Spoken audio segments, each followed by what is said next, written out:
نستعينه ونستغفره ونعوذ بالله من شرور أنفسنا ومن سيئات أعمالنا من يهده الله فلا مضل له ومن يضلل فلا هادي له وأشهد أن لا إله إلا الله وحده لا شريك له وأشهد أن محمدا عبده ورسوله اللهم صل وسلم وبارك على محمد صلى الله عليه وعلى آله وأصحابه ومن تبعهم بإحسان إلى يوم الدين أما بعد. Puja dan puji syukur kita panjatkan kehadiran Allah Jalla wa'ala yang telah melimpahkan nikmat kepada kita semua. Pada pagi yang berbahagia ini berjumpa kembali dalam keadaan sehat walafiat dalam kondisi seorang muslim dan muslimah.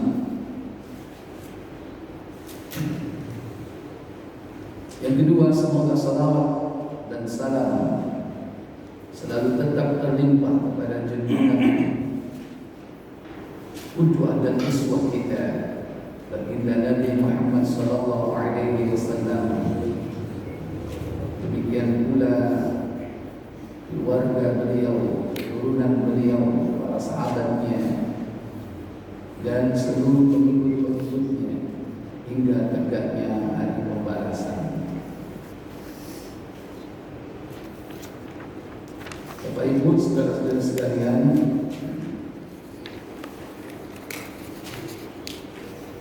hari ini kita akan melanjutkan pembahasan tentang terminal akhir kehidupan manusia di akhirat, yaitu surga.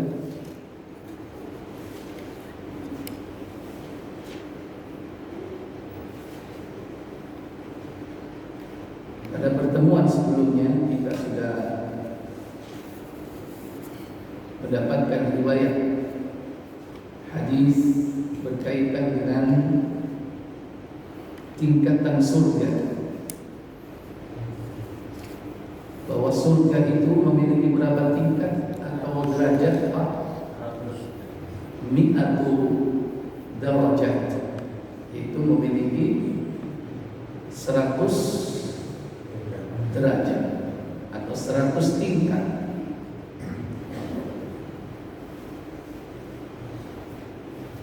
Dan jarak antara tingkat yang satu dengan tingkat yang lain yaitu seperti jarak antara langit dan bumi.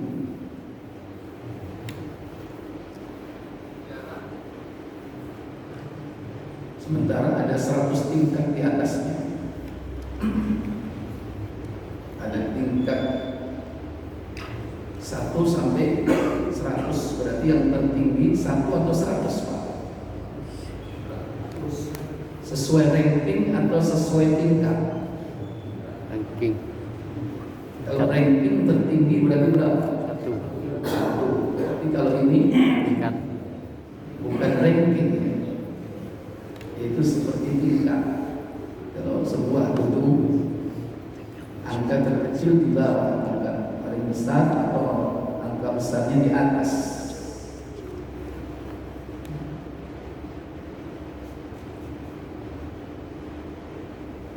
Bahkan mereka ahli surga itu saling melihat istana mereka, karena jauhnya jarak antara satu tingkat dengan tingkat yang lain, mereka bisa melihatnya.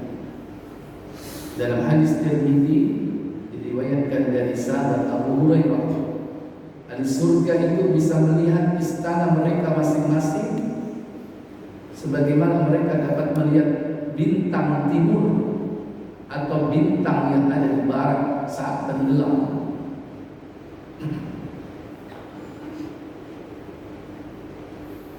Dalam Sahih Tirmidzi 2556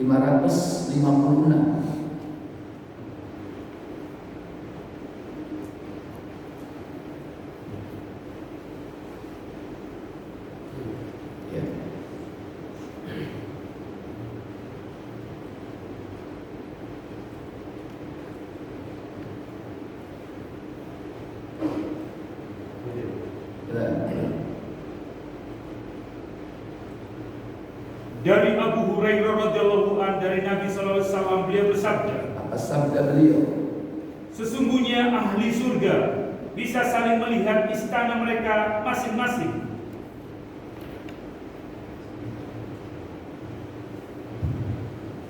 Sesungguhnya ahli surga bisa saling melihat istana mereka masing-masing, sebagaimana mereka dapat melihat bintang di timur atau bintang di barat yang tenggelam dan terbit di ufuk sebagai tanda tinggi rendahnya derajat. Mereka bertanya, wahai Rasulullah, apakah mereka dari golongan para nabi? Rasulullah menjawab, iya, demi zat yang jiwaku berada dalam genggamannya. Selain itu ada pula di dalamnya kaum yang beriman kepada Allah dan Rasul-Nya dan membenarkan atau mempercayai para Rasul.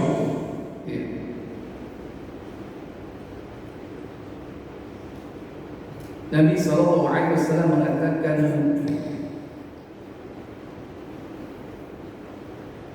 Inna ahlal jannati, sesungguhnya ahli surga itu, latara'awna, mereka saling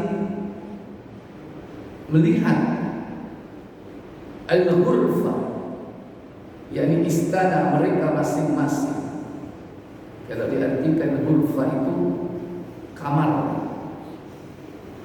tapi tentu bukan seperti kamar kita. Di sini diartikan apa? Istana. Al-ghurfa kama tatara'awna al-kawkab asy-syarqiyyah atau al-kawkab al-gharbiyah, sebagaimana mereka dapat melihat bintang timur atau bintang di barat saat tenggelam dan terbit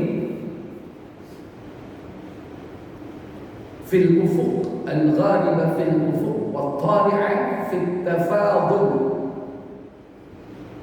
terbit di ufuk atau tenggelam di ufuk, fi tafadul darajat, sebagai tanda tinggi dan rendahnya derajat. Tanda tinggi rendahnya derajat dilihat dari bagaimana mereka melihat istana temannya seperti bintang yang ada di langit, ketinggiannya. Kemudian ditanya tentang hal tersebut, ya Rasulullah, ulaika nabiyyun, apakah mereka adalah para nabi yang memilikinya? Ini pertanyaan seorang sahabat. Kemudian jawab, bala, tentu itu adalah milik para nabi. Walladzi nafsi biyadi, bahkan demi jiwaku yang berada dalam genggamannya, Rasul bersumpah, wa aqwamu amanu billahi wa rasul, dan juga selain itu ada pula di dalamnya kaum yang beriman kepada Allah dan Rasul. Nah, berarti di sini kita berpeluang untuk mendapatkan derajat ini, sekalipun itu tempatnya berbeda. Aqwam amanu billahi wa rasulihi wa saddaqul mursalin, dan juga orang-orang yang membenarkan para rasul.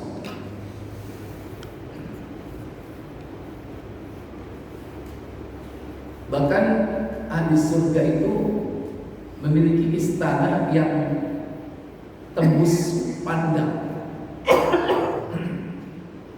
di mana ruangan-ruangan itu bisa tampak dari dalam dan luarnya.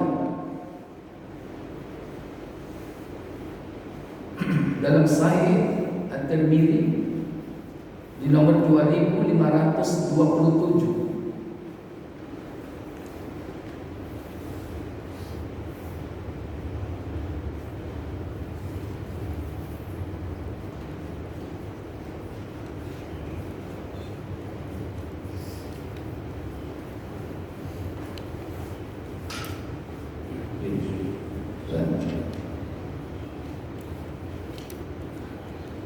Dari An-Nu'man bin Sa'ad dari Ali, ia berkata, Rasulullah SAW bersabda, sabda beliau sallallahu alaihi wasallam, sesungguhnya di surga ada ruangan-ruangan yang luarnya tampak dari dalam dan dalamnya tampak dari luar. Lalu ada seorang Arab Badui berdiri. Ia bertanya, bagi siapa kamar-kamar itu, wahai Rasulullah? Beliau menjawab, ruangan-ruangan itu diperuntukkan bagi orang yang baik ucapannya, memberi makan kepada orang lain, selalu berpuasa, dan melakukan sholat malam karena Allah di saat orang lain sedang tidur dingin.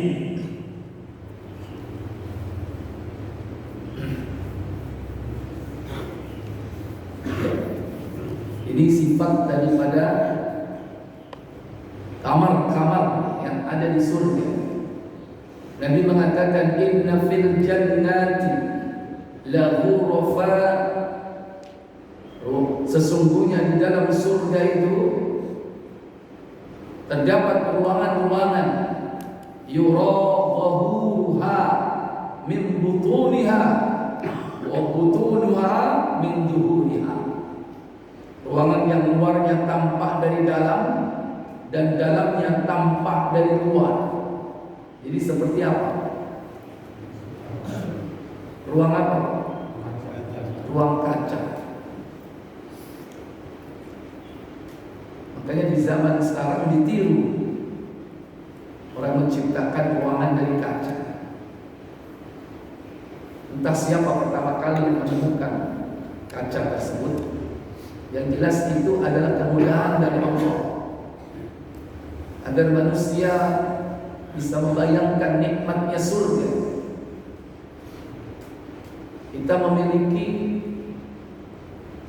ruangan besar dari kaca yang tidak memiliki sambungan. Sudah ada atau belum? Menciptakan ruangan dari kaca yang tidak ada sambungannya. Belum ada. Jadi misalnya bentuk setengah lingkaran tidak bersambung, belum ada. Seandainya seperti itu ada di dunia ini, itu baru 1% nikmat. Bagaimana dengan surga yang nikmatnya 99%? Karena Allah memiliki 100 rahmat. Satu rahmat itu dicurahkan di dunia, sisanya kelak nanti di akhirat. Kita nggak bisa bayangkan seperti apa kalau seandainya manusia saat ini bisa menciptakan indahnya sebuah tempat, maka jauh lebih dari itu apa yang ada di surga. Kemudian seorang Arab Badui bertanya, liman hiya ya Rasul? Untuk siapa itu wahai Rasul?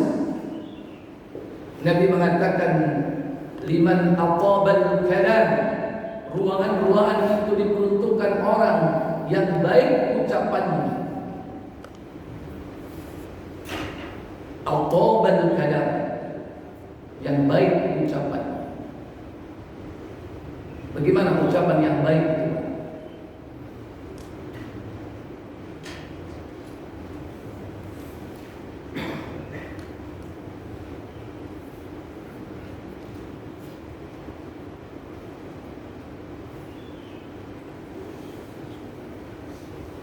Kalau di dalam Al-Quran, ucapan yang baik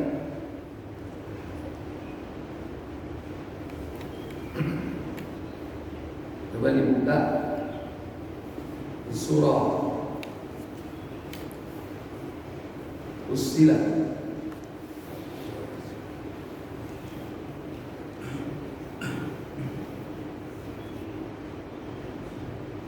surah 41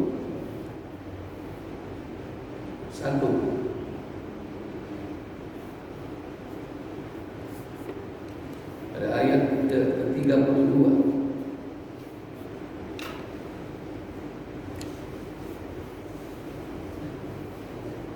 31-32. Allah Jalla wa Ala berfirman dalam ayat tersebut, "Wa man ahsanu qawlan."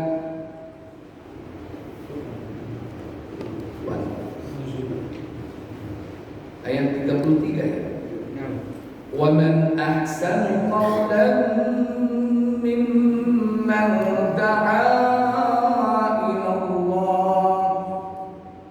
Wa man ahsanu qawlan mimman da'a ila Allah wa 'amila shalihan wa qala innani minal muslimin.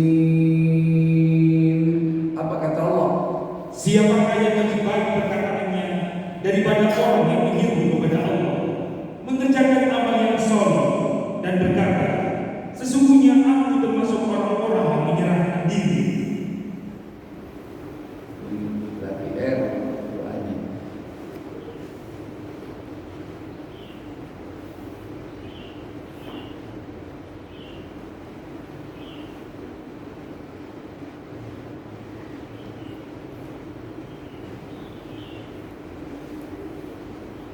Ya. Kata Allah Jalla wa Ala, "Wa man ahsanu qawlan." Dan siapa lagi yang paling baik perkataannya, mimman da'a ila Allah, daripada orang-orang yang da'a ila Allah, menyeru manusia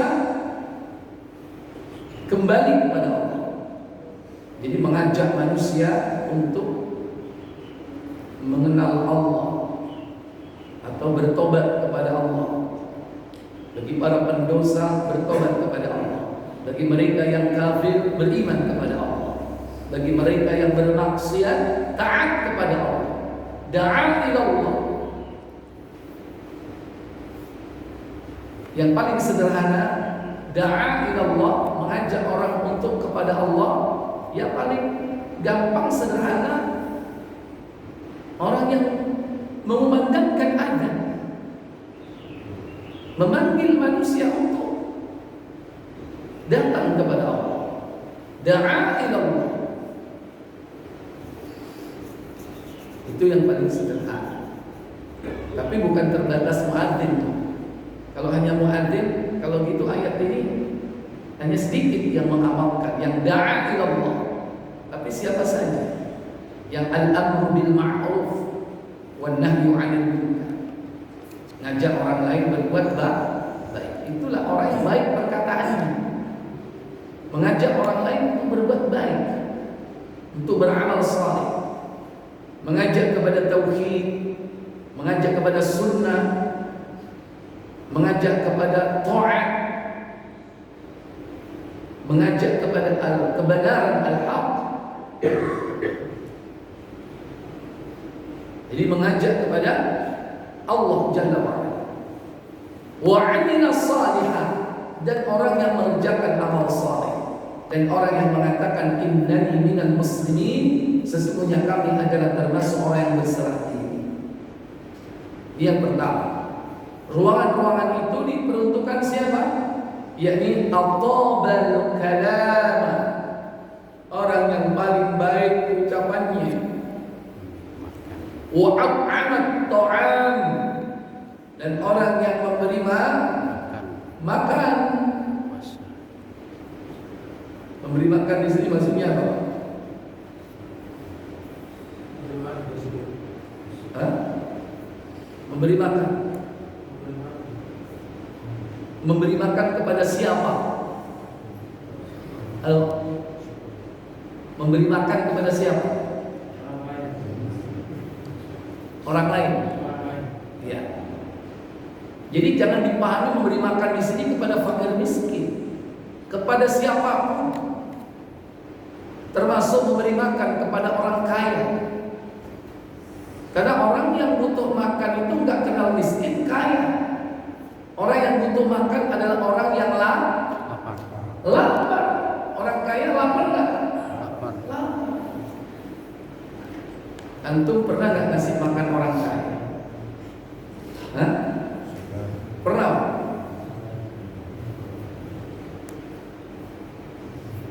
Jadi secara umum Pak, mau traktir teman boleh, mau taruh nasi di masjid juga boleh.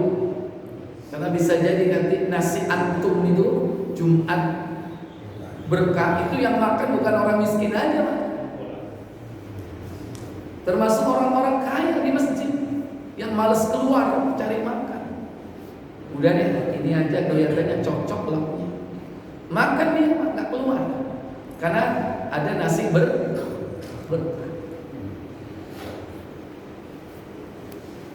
Jadi memberi makan, dan itu dalam hadis yang lain merupakan ketinggian derajat yang diperselisihkan oleh para malaikat.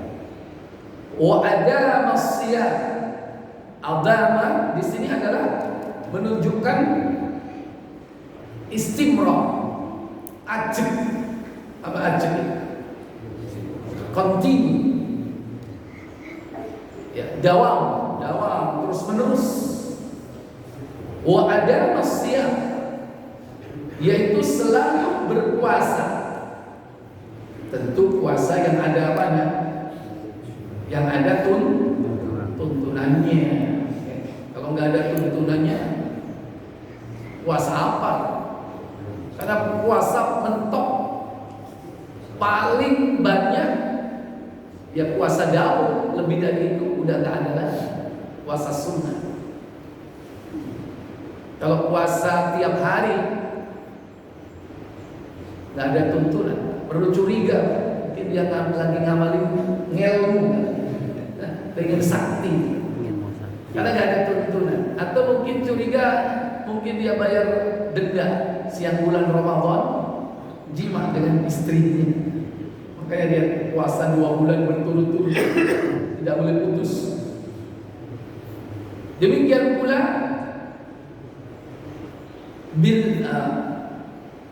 wasalla lillahi, melakukan salat bil laili, melakukan salat karena Allah di malam hari. Salat apa berarti ini? Salat tahajud. Wan nasu niyam, tatkala manusia lagi pada tidur. Ini orang yang akan mendapatkan apa tadi? Al-ghurfah, ya, ruangan-ruangan atau istana. Kalau di dalam Al-Quran itu juga disebutkan orang-orang yang akan mendapatkan istana itu, atau disebut dengan ghurfah dalam surah Al-Furqan kalau tidak salah. Coba dibuka surat 25. Surah Al-Furqan 25.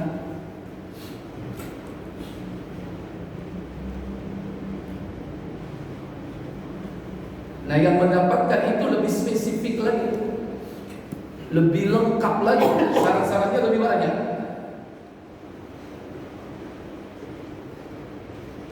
Coba dibuka nanti tafsirnya Al-Furqan ayat 75, hampir habis.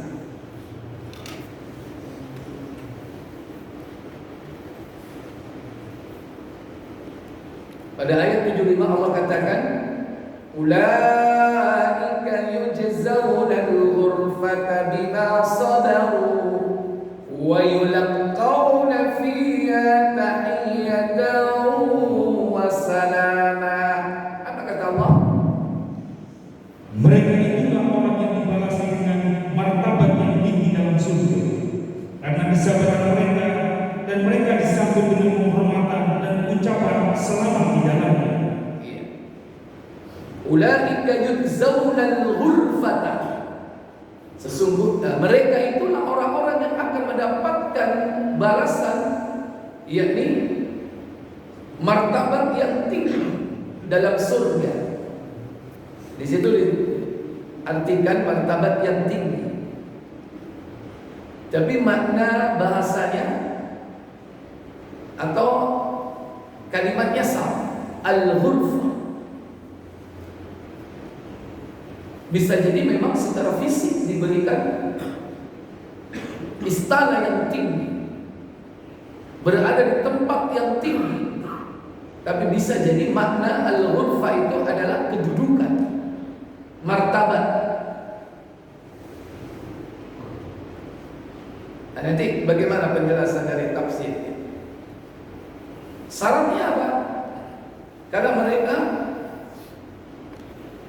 melakukan berbagai amaliyah dalam kehidupan dunia dengan sabar.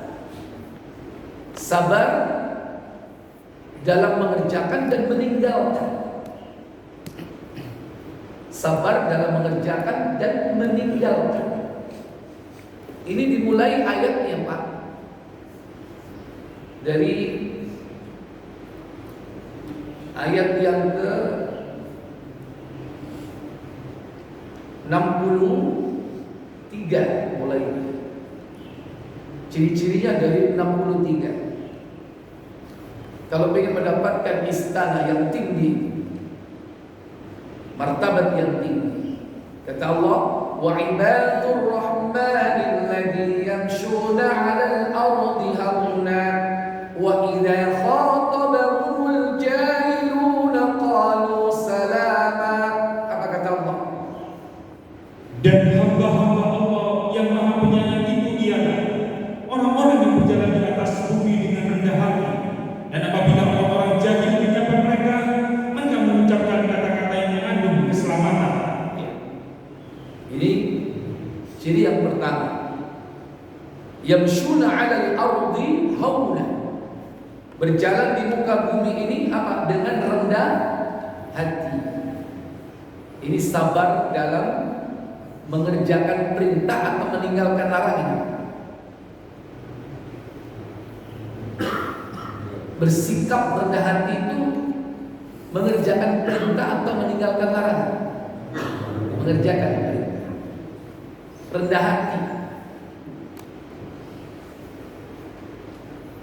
Bukan rendah diri di hadapan manusia. Yamshuna 'alal ardh. Dia berjalan di muka bumi di hadapan manusia, dia rendah hati, bukan rendah diri. Beda dengan rendah diri. Kalau rendah diri di hadapan Allah, rendah hati dan rendah diri lengkap. Bahkan adzullu, perendahan itu harus sampai serendah-rendahnya. Dan itu salah satu di antara pilar ibadah. Ghayatul dzul, puncak perendahan diri. Al-dzul itu harus disertai dengan apa? Al-hubbu, cinta.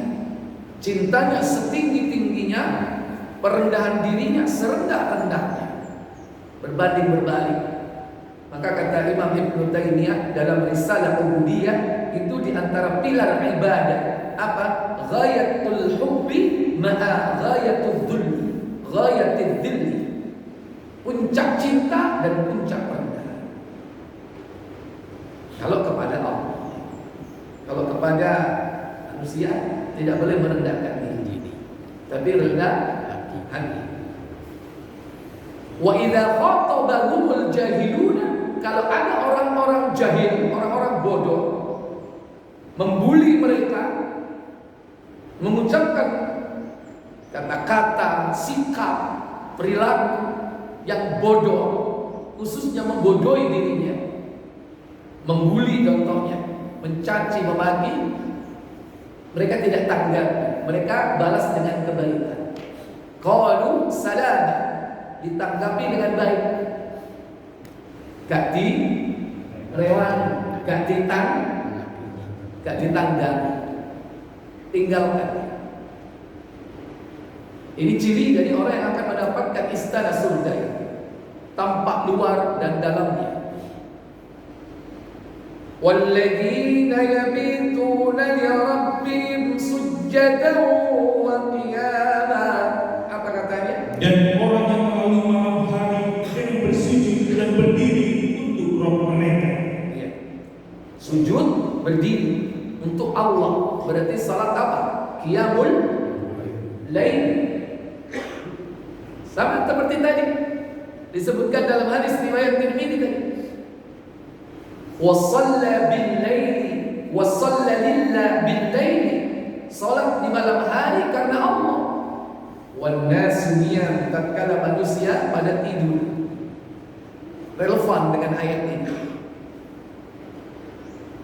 Apa cukup? Belum, masih banyak syaratnya. Walladzina yaquluna rabbana isrif 'anna jahannam inna 'adzabaha kana gharama. Dan orang-orang yang berkata, ya Rabb kami, jauhkan azab jahanam dari kami. Sesungguhnya azabnya itu adalah kebinasaan yang kekal. Inna sa'at mustaqarran wa muqama. Sesungguhnya jahanam itu seburuk-buruk tempat menetap dan tempat berdiam. Jadi tiap hari dia minta kepada Allah terhindar dari jahanam. Maka diajarkan oleh Nabi kita doa sebelum kita salam, setelah kita baca tasyahud.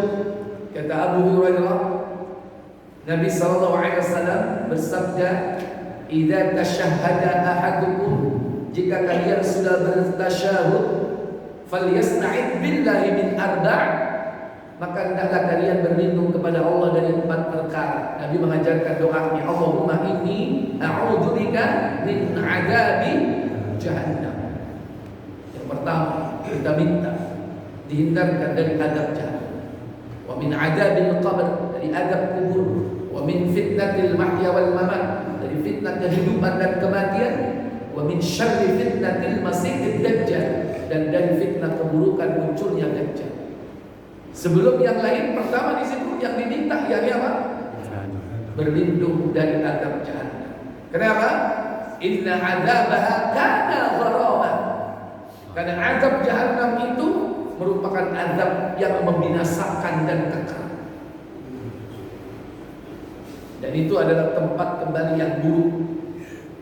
Sini berikut yang keempat. Walladzina idza anfaqu lam yusrifu wa lam yaqturu wa kana baina dzalika qawama. Dan orang-orang yang apabila membelanjakan hartanya, mereka tidak berlebihan dan tidak pula tinggi, dan adalah pembelanjaan itu di tengah-tengah antara yang demikian. Tidak boros, tidak pelit. Tidak boros berarti membelanjakan harta sesuai dengan kebutuhan. Bagaimana dengan keinginan? Boleh, tapi tidak boleh israf, berlebih. Boleh, tapi ada tingkatannya. Tapi kalau orang malu kepada Allah dengan malu yang sebenarnya, dia tinggalkan itu perhiasan dunia. Apa perhiasan dunia itu? Keinginan. Orang yang malu kepada Allah membelanjakan hartanya hanya sekedar apa?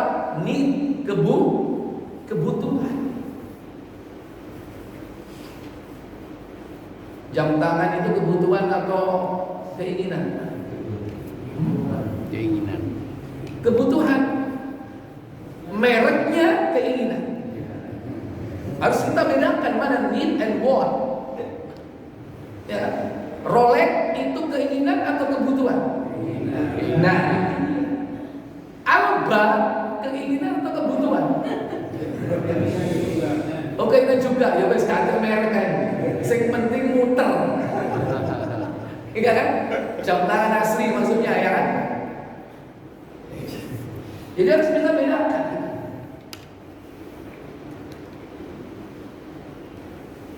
Sarapan soto ayam pagi, kebutuhan apa keinginan? Kebutuhan, Pak. Kebutuhan. Makan kan? Boleh dong. Soto besok apa? Sate. Kebutuhan. Makan durian, keinginan apa kebutuhan? Nah, kan butuh mana durian? Saya butuh makan durian. Enggak, itu keinginan. Semangat. Harus bisa dibedakan mana need and want. Semarang sego bikin bakso, kebutuhan apa keinginan? Tadi udah makan malam Pak, cuma lagi lewat ada bakso enak kan gitu kan? Nah, mau ya wis makan, mau wis larat gitu. Ya ini jadi kaitannya dengan israf. Tapi juga nggak boleh pelit. Walam yusrifu, walam yakturu, tidak boleh pelit. Pelit itu apa? Masa untuk kebutuhan diri, sholat di masjid, pakaiannya tambahan, itu kan pelit. Nabi SAW itu kan perintahkan masuk ke masjid apa? Khudhu zinatakum inda kulli masjidin. Pakailah perhiasanmu ketika kau masuk masjid. Pakai pakaian terbaik. Padahal punya duit gitu loh. Pakaiannya udah dedel duel, nggak mau beli, apalagi untuk kepentingan ibadah kepada Allah. Tunjukkan nikmat Allah itu kepada dirimu. Kalau kita mampu, kecuali memang betul-betul kalau kita mampu. Mungkin zaman dulu orang pakai jas tembelan, ya, karena memang sulit atau sulit cari tukang jas, atau mungkin nggak ada duit. Memang nggak ada duit. Kalau sekarang enggak, ke masjid pakai kaos oblong, udah kumel lagi, lecek. Itu kan menunjukkan apa? Pelitnya dia kepada Allah. Apalagi Allah perintahkan untuk berhias diri saat memasuki masjid ketika menghadap kepada Allah. Di rumahnya ada pakaian tapi nggak dipakai. Itu pelit kepada diri sendiri.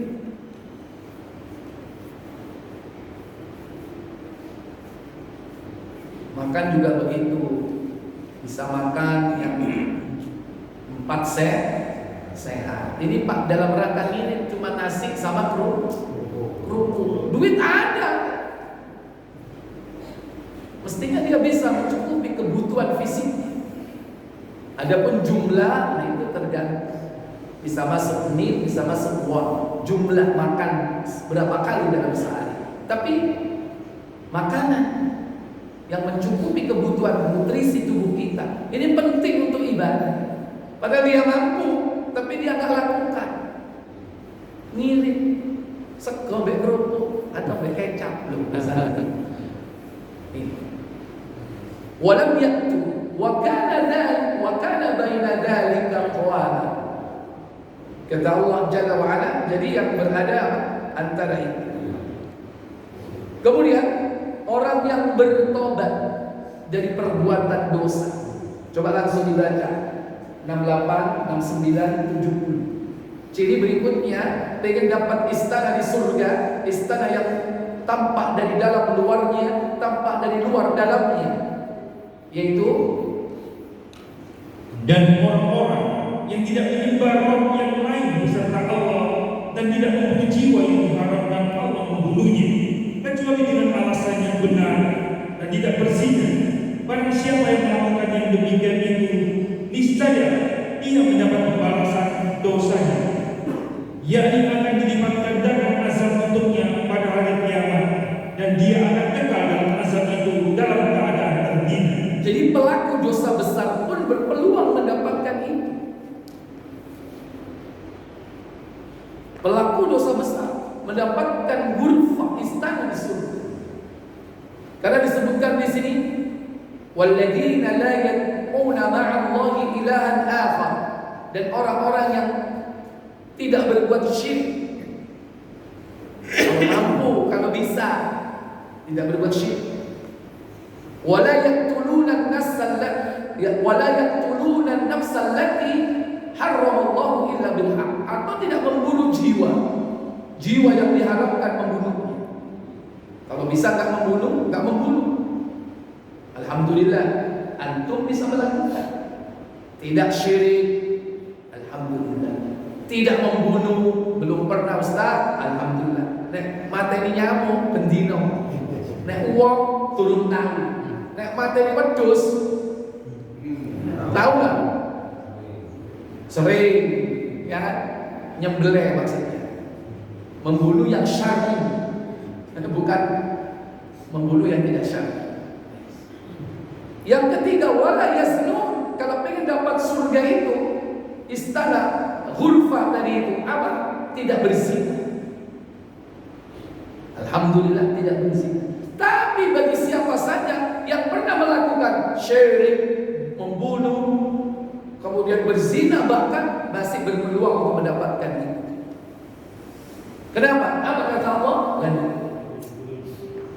Kecuali orang-orang yang bertaubat. Nah, illa man taba, kecuali orang-orang yang bertaubat, wa amana wa amila amalan shalihan, dan beriman dan mengerjakan amal yang saleh. fa ulaika yubaddilullahu sayyi'atihim hasanat, Maka itu kejahatan mereka diganti Allah dengan kebajikan. wa kana Allahu ghafuran rahima. Dan adalah Allah Maha Pengampun lagi Maha Penyayang. Wa man taba wa amila shalihan fa innahu yatubu ila Allahi mataba. Dan orang-orang yang bertaubat dan mengerjakan amalan saleh, maka sesungguhnya ia bertobat kepada Allah dengan taubat yang sebenar-benarnya. Ya, intinya mereka yang bertobat dari dosa-dosa besar masih sangat berpeluang bagi para pendosa, orang yang berbuat dosa besar, tapi dengan syarat taubatan nasuh. Ciri yang berikut yang kedua, walladzina la yashhaduna az-zura wa idza marru bil-lagwi marru kirama. Dan orang-orang yang tidak memberikan persaksian palsu, dan apabila mereka bertemu dengan orang-orang yang mengerjakan perbuatan-perbuatan yang tidak berfaedah, mereka lalui saja dengan menjaga kehormatan diri. Ini penting di sini, Pak. Untuk mendapatkan surga, istana yang ruangan al-ghurfah ini, yakni orang yang tidak bersaksi palsu, baik dia bersaksi palsu untuk memenangkan dirinya dalam satu perkara, atau bersaksi palsu untuk memenangkan orang lain. Berarti syahadatuz zur ini salah satu syarat tidak dilakukan dalam kehidupan ini. Ada qaulaz zur, ada syahadatuz zur, ada persaksian palsu, itu syahadatuz zur. Biasanya dalam sebuah forum peradilan. Bisa jadi orang dibeli, nanti kamu bilang begini ya. Jadi saksi tapi apa? Palsu. Ada qaulaz zur. Qaulaz zur itu apa? Dusta. Dan ini yang paling banyak dilakukan. Qaulaz zur, atau berkata yang tidak ada juntrungnya, gak ada faedahnya. Itu qaulaz zur. Alias al-geda brus, ngomong kalau ujung pangkalnya gak ada hakikatnya. Ya, ini harus ditinggalkan kalau kita ingin mendapatkan al-ghurfah di surga. Wa idza marru bil lagwi, dan apabila dia melewati orang-orang yang mengerjakan perbuatan yang tidak berfaedah, marru kirama, dia lalui saja dengan menjaga kehormatan. Pos kamling wedhe, orang kotake, orang stick. Manfaat atau tidak? Halo, berfaedah atau tidak? Jangan dion. Enggak, kita lewat sopo. Ayo ini, kurang tak mau lorong. Kau nak kontoi. Misalnya, kalau ingin mendapatkan ghurfah, marru kirama, dia tetap seorangnya. Saya mau perlu nih, lama ngetek. Yang lebih penting itu, Pak, mengerjakan tugas kewajiban kita daripada menghabiskan waktu ke sia-sia. Kalau sudah seperti itu, sia-sia atau tidak? Sia-sia. liwat pos kamling Pak. Mari ngono koncone ucut gandulan baterai. Ini nang kampung, anak perumahan. Kalau di perumahan itu stick, ya kan? Kalau di kampung ya itu mah sekar, ya kan? Gandulan baterai. Seperti itu. Kita dulu seperti itu, tapi sudah ngaji. Begitu lewat temannya sama dipanggil, "Cak, ayo." Iyo tambule zen. Misalnya. Ini kalau ingin mendapatkan istana di surga, dia tinggalkan perbuatan yang enggak manfaat. Dan kemudian mereka lalui saja dengan apa? Kirama, menjaga kehormatan di jenggot putih, ya. Memenuhi penampilannya kopianan, baju takwo, sorbanan, kan gak pantas sampai sekak ya. Padahal gandulan Pak. Biasa kamisa kan gak cocok gitu. Kalau seperti itu. Kamisan mobil ya, ini korban. Walaupun bukan judi Pak, walaupun tidak judi. Gitu. Ini ciri-ciri dari hamba Allah, ibadur rahman.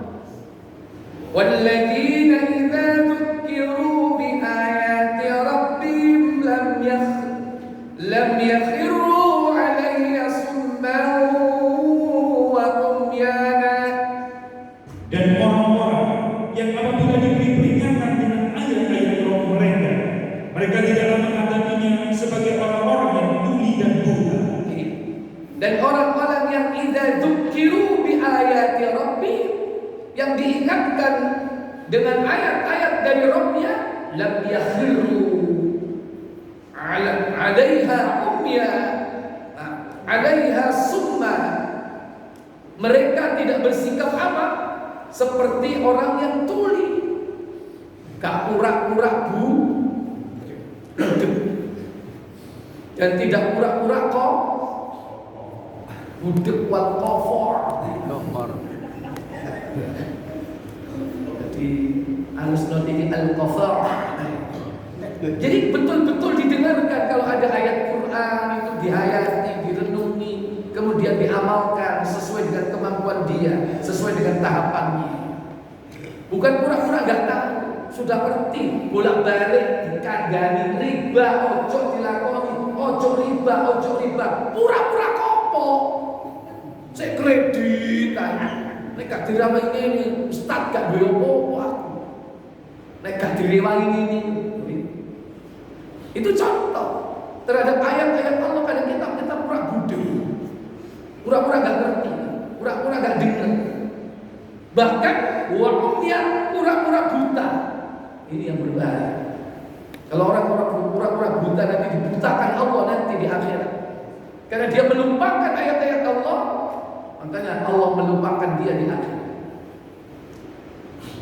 Dan yang terakhir, dia selalu berdoa setiap malam. Ini doa yang mereka ucapkan. Walladzina yaquluna rabbana hab lana min azwajina wa dhurriyyatina qurrata a'yun waj'alna lil muttaqina imama. Apa katanya? Dan orang-orang yang berkata, ya Rabb kami, anugerahkanlah kepada kami istri-istri kami dan keturunan kami sebagai penyenang hati kami, dan jadikanlah kami imam bagi orang-orang yang bertakwa. Senang ini nek maca donga iki seneng. Penekanane apa? Istri-istri kamu. Mesti nek ditekano ngono. Dan orang-orang yang berdoa, Rabbana, wahai Rabb kami, hablana, karuniakan kepada kami, min azwajina, dari istri-istri kami, wa dzurriyyatina, dan anak keturunan kami. Apa itu? Qurrata a'yun, penyedap mata, penentram jiwa. Penyedap mata, penentram jiwa. Kalau doa ini dikabulkan Pak, Mas yo duwe bojo gak ayu koyo artis, tapi ndelok iku nyenengno. Di irungmu iku lho gak balik. Yo paribasane pesek. Tapi aku nek ndelok iku sedep dik. Tahu nggak bapak ngomong gitu? Halo? Itu istri juga ngomong, aku nek ndelok awakmu iku sedep. Padahal gak ada micin gitu. Ayo kan? Boleh tak seperti itu? Boleh istrinya dan itu senang dipuji. Tapi nek istri tetangga gak bahaya kan?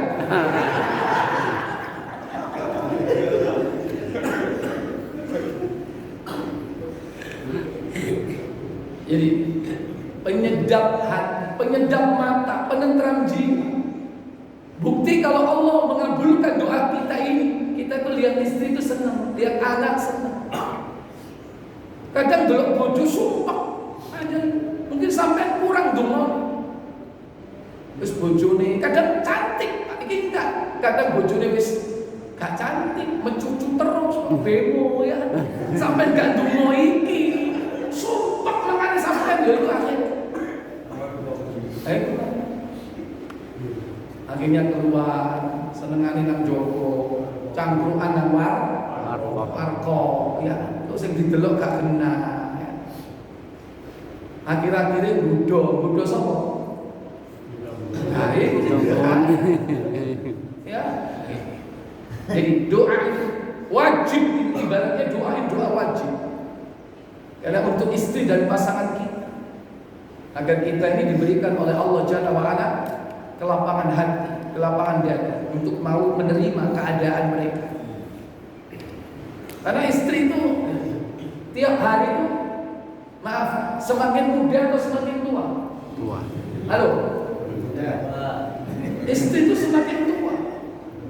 Dan sampean meskipun juga ikut tua, sing dikepingin iku ndelok wong sing nom ngono. Kepingin sampean itu kan. Nah itu kalau tidak dilandasi dengan doa ini bahaya. Kayak rumah tangga bubrah itu setelah tua, anak-anak udah besar bubrah. Berarti dulu orientasinya itu hanya apa? Fisik, materi, kecantikan, ketampanan, dunia. Begitu semua udah hilang, selesai. Makanya harus di-upgrade. Keimanan kita di-upgrade, kecintaan kita karena Allah di-upgrade, terus di-upgrade. Sehingga ketika yang satu berkurang, yang lain harus naik, meningkat. Iman meningkat, ilmu bertambah, kecintaan kepada Allah bertambah. Karena kita mencintai keluarga karena Allah, bukan karena yang lain. Mencintai istri karena Allah, mencintai anak karena Allah. Orang seperti ini akan diberikan oleh Allah apa? Halawah apa? Nikmatnya, lezatnya iman. Meskipun sudah tidak melihat dengan sedap dengan matanya, tapi dia melihat dengan mata hatinya, sehingga dia merasakan lezat manisnya iman.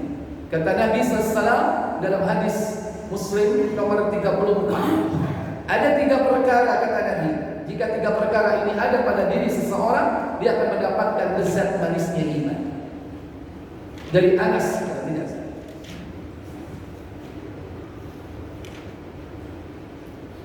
Dari Anas radhiyallahu anhu dari Nabi SAW dia bersabda, ada 3 perkara bila terdapat dalam diri seseorang, maka dia akan merasakan bagaimana manisnya iman, bagaimana lezat manisnya iman.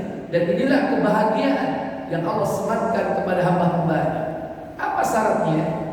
Mencintai Allah dan Rasulnya melebihi daripada yang lain-lain. Wa kana Allahu wa rasuluhu ahabbu ilaihi mimman siwahuma. Mencintai Allah dan Rasulnya melebihi dari cintanya selain keduanya. Yang kedua, mencintai orang lain karena Allah. Ini dia masuk kategori yang kedua.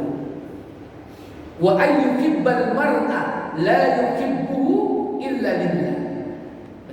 Tidaklah dia mencintai orang lain melainkan cintanya karena Allah. Cinta istri karena Allah. Ibu-ibu cinta suami karena Allah.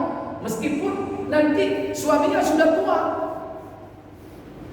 wis melakuni tuyuk-tuyuk, ya duit Kurang.